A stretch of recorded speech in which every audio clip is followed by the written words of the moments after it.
Hello, good morning! Today is February 3, 2025. So, panibagong araw, panibagong vlog tayo. So, ngayong araw, susubukan natin yung yabang ko. Gagawa tayo uli ng hupya kasi may order yung katrabaho ko. Gusto daw niya tumikim ng lutong hupya ko. So, bago yan, bago natin ipagpatuloy, ako po ay humihingi ng isang subscribe, like, and share doon sa mga abuti ng video kong ito na hindi pa nakakapag-subscribe. At doon naman sa mga nakapag-subscribe na sa YouTube channel ko, ay maraming salamat at walang sawa kayong nagtatangkilik sa YouTube channel ko. So doon sa mga bagong subscriber, huwag na rin po kalimutan pindutin ng notification bell, all, para updated po kayo sa mga videong ina-upload ko kung gusto niyo mga video na gaya nitong mga cooking tutorial video. Okay, let's go! Ang gagawin pala natin ay hupya. So, iyan yung mga unang ingredients natin kasi ang hupya, dalawa ang paggawa ng klase ng balat para maging crispy at saka yung parang clicky yung balat ng hupya. So, of course, mayroon tayong flour. Yung flour na yan is kumuha na kayo ng papel, ballpen. 4 cups of flour. And then, yung water natin, 1 cup. Mayroon tayo ditong cooking oil, 1 cup din. Yan, yung sugar natin as 6 tablespoon. At saka yung salt natin is 1 teaspoon. Okay, let's go! Samahan niyo ako kung paano gawin ito. So, itong ginagawa natin, itong unang gagawin natin, tinatawag itong water dough. So, una, halo-halo lang natin ito lahat. Salt, sugar, the 6 tablespoon of sugar, and 1 cup of cooking oil,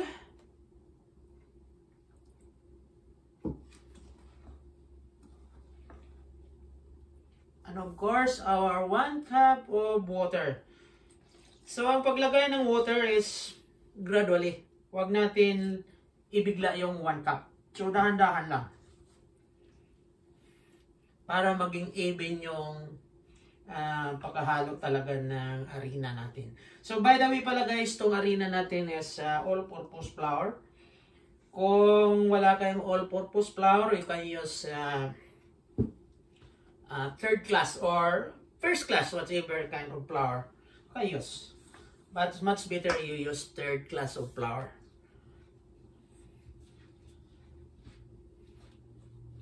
So, ito ang paunang skin.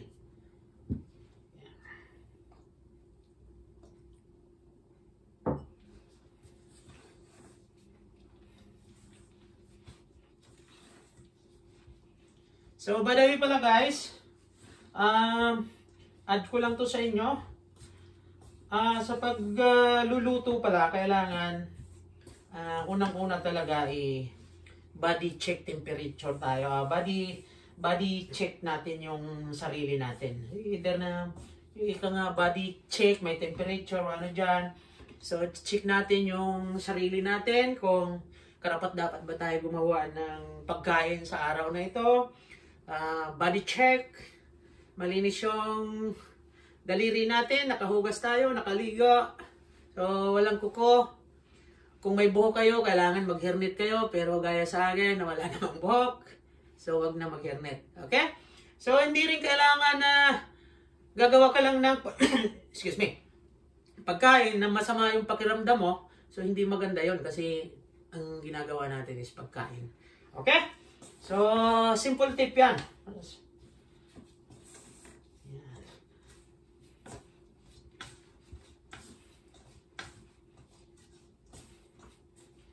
So, ang balat ng hupya, hindi naman talaga kailangan na parehas na paggawa ng dough ng tinapay na talagang elastic siya masyado. Mahalo lang yung mga ingredients.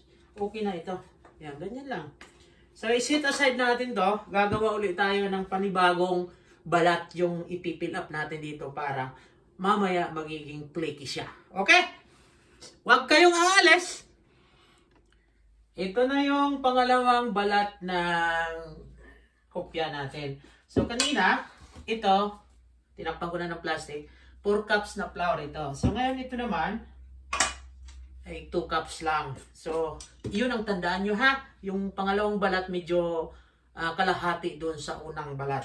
So walang masyadong halo ito na marami, kundi 2 cups of flour at saka 2 cups din na sugar. You can use white sugar or brown sugar.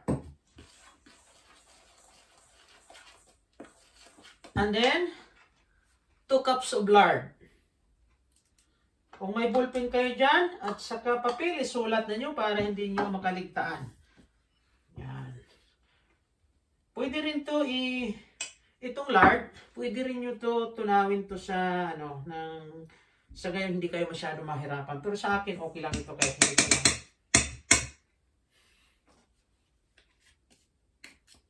So, same procedure. Halo lang natin.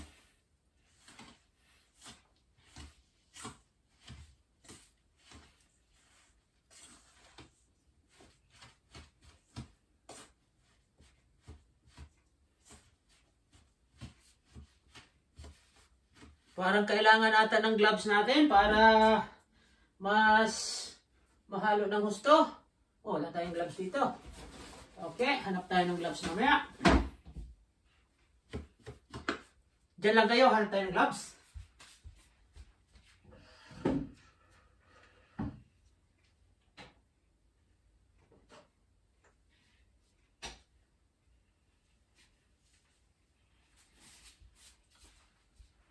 Ito na. Sorry mga guys. So, gagamit tayo ng gloves para medyo yung lard natin madurog ng husto. Yan.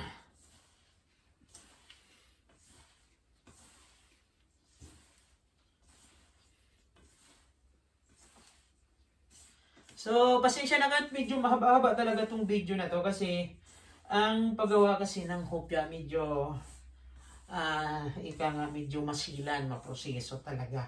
Hindi gaya ng tinapay na pag naano mo yung dough, kung anong gusto mo na palaman, okay na. Ito iba. Kasi ang purpose natin dito para maging good quality, maging flaky siya. Okay?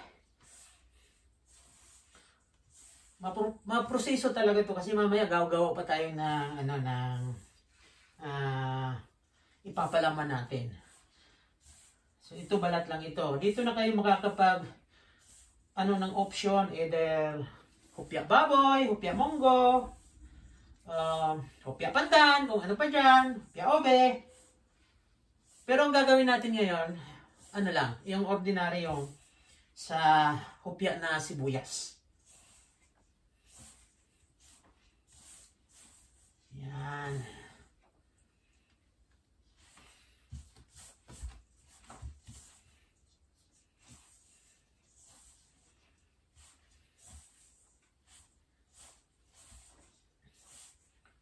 Hindi to kailangan na yung elastic siya. Hindi talaga to mag-i-elastic. Kasi pang ano lang to eh. Ang purpose nito para maging makatulong lang siya na maging flaky ang balat ng hopya natin. Yan. Okay na to. Yan. So, takpan lang ulit natin to ng plastic. Tatakpan natin to rito. Tapos gagawa tayo ng palaman natin. Okay? So, ang palaman natin through doon na sa kalan. Lulutuin natin yung onion. So, this time gagawa na tayo ng palaman ng hopya natin. Lagay na natin tong shortening or vegetable oil. Estimated as 1.5 cup. Okay.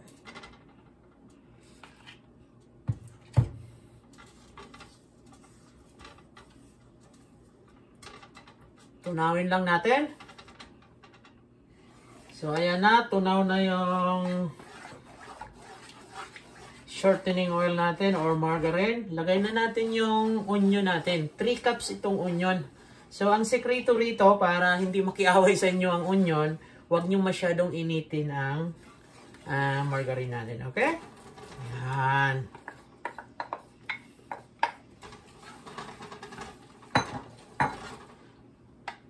Suited lang natin hanggang sa lumabas yung aroma niya. Baka may magtanong, hindi ako nakikita. Baka sabihin na hindi ako. Ako po ito. So this time, ilalagay na natin yung water natin. 1.5 cup. Salt, 1 teaspoon. Sugar, 1/2 cup.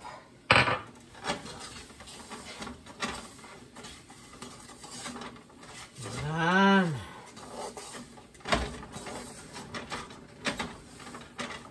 And of course, our vanilla. Huwag na huwag niyong kalimutan. Vanilla is very important. Okay. 2 teaspoon.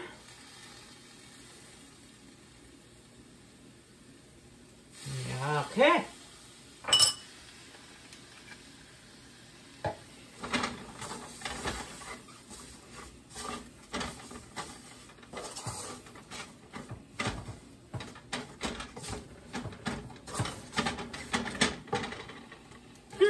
Sarap.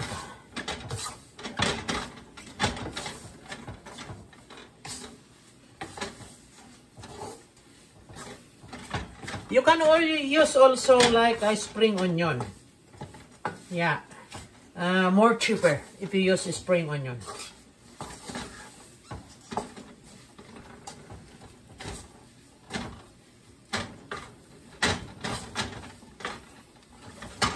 Look at that. Hindi siya basa, hindi siya masyado matigas. Tamang-tama lang.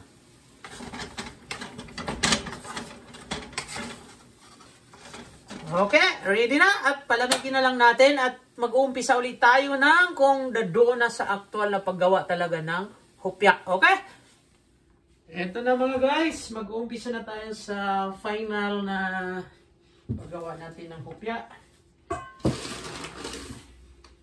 Lagyan natin ng konting flour para hindi dumikit. Ito yung pang itaas natin na balat ng hupya.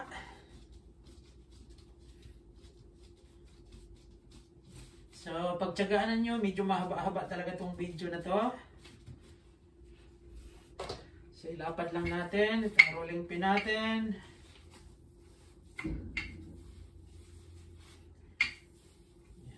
Medyo masilan talaga ang paggawa ng hupya.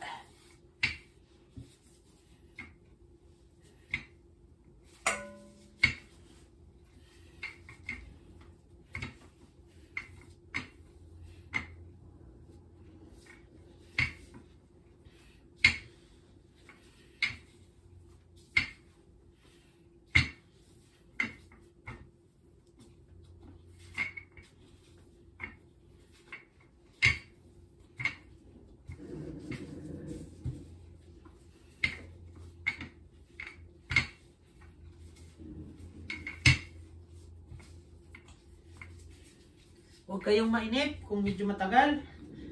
Kasi ito talagang, ito ang paggawa ng hupya na walang daya. Di gaya yung nakikita nyo sa ibang mga cooking tutorial video na pinapas forward nila. Ang bilis. Ito kung mayroon namang putol ito, pinagdudugtong ko, kaya lang sa, magkaibang procedure na. Yan. So, kailangan manipis. Ito, makapal pa ito masyado. Kailangan manipis na manipis siya.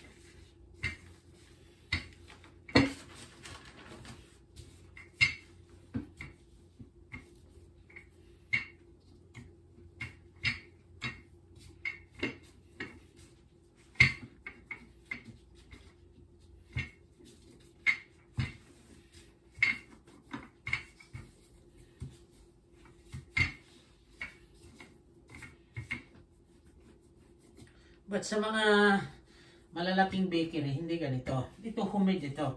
Sa mga malalaking bakery, dinadaan na ito sa machine. Gaya nung araw, meron tayong konting bake shop sa Pilipinas. Machine na ang ginagamit. Yung roller na tinatawag. Eh dito, konti lang naman ang order natin sa ito. Yan.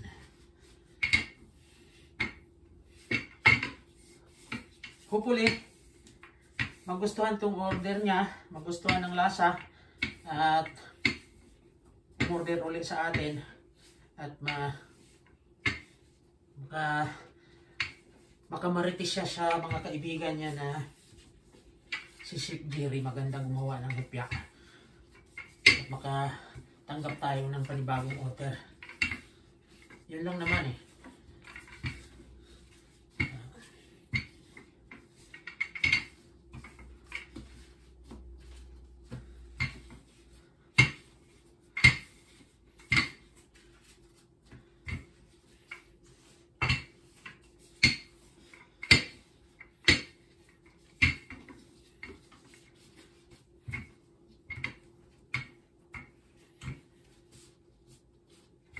Okay, medyo malapit na. Check natin kung hindi dumakit. Okay, hindi.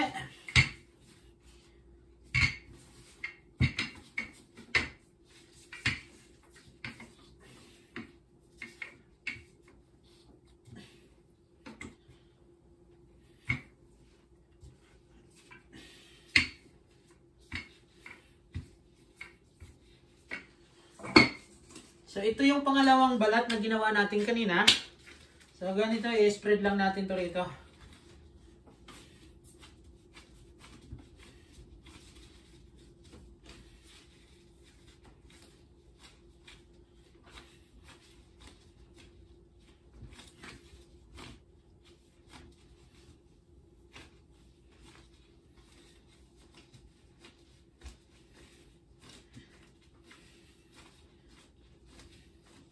So baka magtaka kayo bakit sa gilid ko linagay. Papaliwanag ko sa iyo mamaya.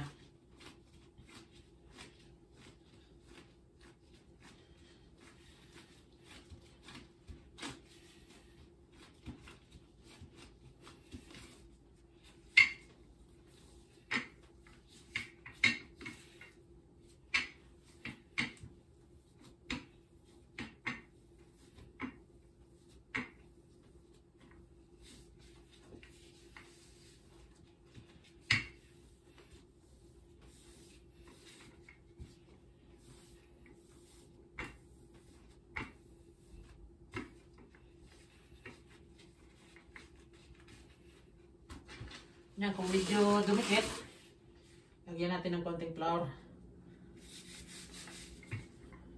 Yan.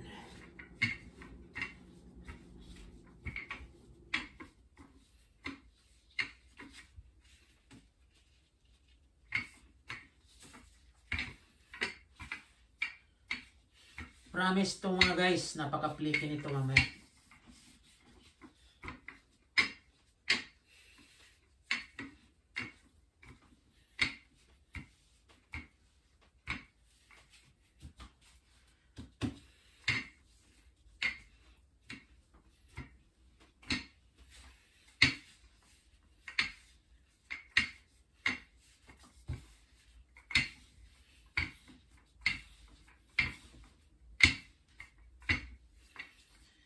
Check kung hindi dumikit. Okay.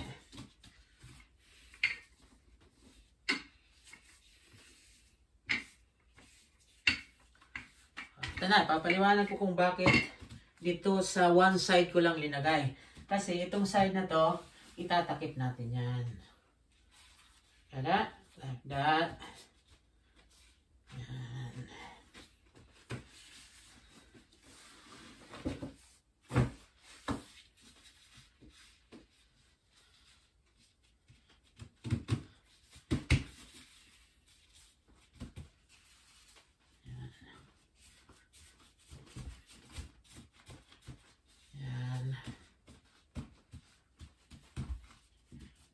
Tapos, pisunin uli natin yan.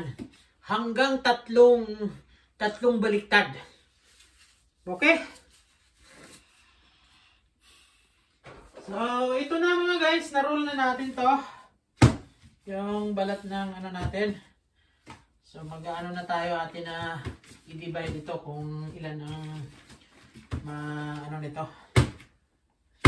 So, medyo okay naman. At hindi masyado naputol itong isa.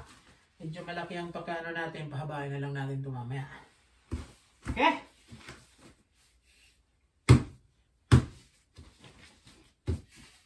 So, this time, kailangan nating chopping board. So, kailangan putulan natin yung edge kasi para pantay ang ano natin. So, mga ganito lang kalaki. Look at that. Okay?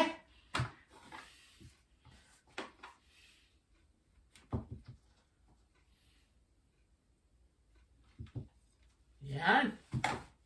Yan lang. Tapos mamaya i-press natin yan para mabuo na talaga na yung bilog na nahupya. So, ipa-flatten na natin to mga guys. Yeah. Para maumpisahan na natin.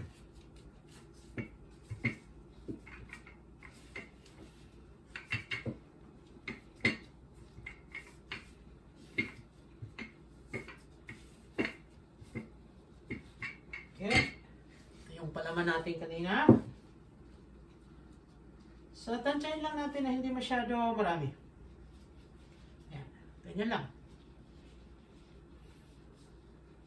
Ang iba, ginaganito lang ito. Ayan. Ginaganon. Pero hindi maganda ang resulta nito. Ginaganon lang, tapos ginaganon. Yung iba. Ayan. Ganon lang. Pero ako naman iba. Kailangan maging ano siya para hindi siya mabutas yung gilid. Ito, kita naman butas. So, ganyan lang. Yan. So, ito. Yan. Para hindi mabutas, ayusin natin ng husto. Ganito lang karami. Yan. Huwag yung masyadong sobra. Yan. Ganyan lang. Yan. So, para hindi mabutas siya, tandahanin natin. Yan. Ganyan. Yan. Sira.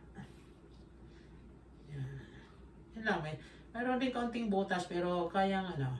Yan.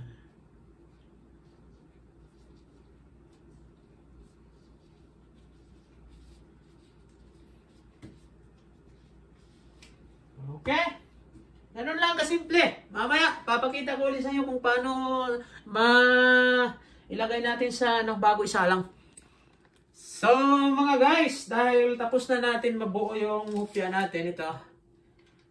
Yung oven natin, preheat na natin. Antayin na lang natin na maging ready yung temperature ng apoy. So, lagyan na natin ng itlog.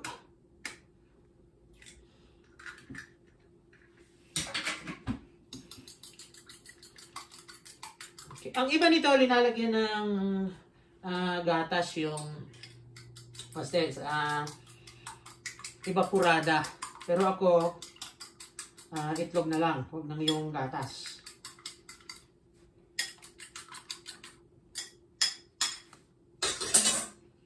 So, malapit-lapit na yung oven natin, kaya lagyan na natin to. Hindi ko na pinakita sa iyo ang buong pagbuo nito kasi medyo, baka mainip kayo, medyo may katagalan. Yan. Para makintab siya mamaya.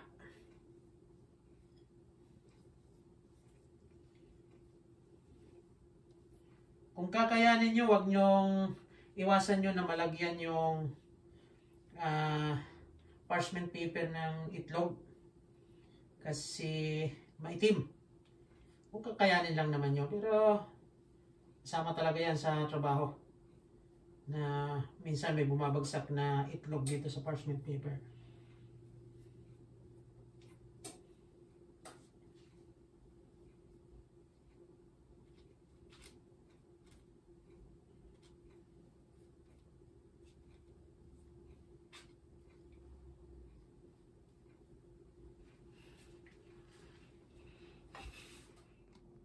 So, ayan na mga guys. Tapos na natin lagyan ng itlog. So, isa lang na natin. Ayan, ready na ang ubi natin. By the way pala guys, kung magsasalang kayo ng tinapay sa inyong oven, simula sa taas. Ayan. So, bakit simula sa taas ang paglagay? Hindi simula sa baba. Kasi simula sa taas, kasi i-avoid natin yung mga malalaglag galing sa taas. So, kailangan una sa taas bago sa baba. Okay. Ayan, titingnan natin mga guys kung ano na ang resulta. Okay, malapit na siya. Okay, konting-konti na lang. Tatanggalin na natin mamaya-maya. Okay, kukunin na natin yung hupya natin kasi parang luto na. Alright, so okay. So kanina, yung pagsalang natin, simula sa taas, galing papunta sa baba. So ngayon, ang pagkuha naman natin kasi luto na, simula sa baba, papunta sa taas. So para maiwasan ulit natin yung kung may malaglag man na mga marumi. So yan ang hupya natin mga guys. Yan.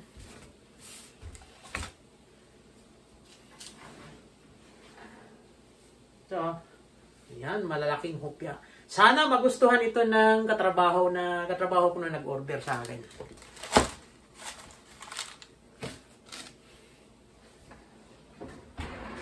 Okay, off.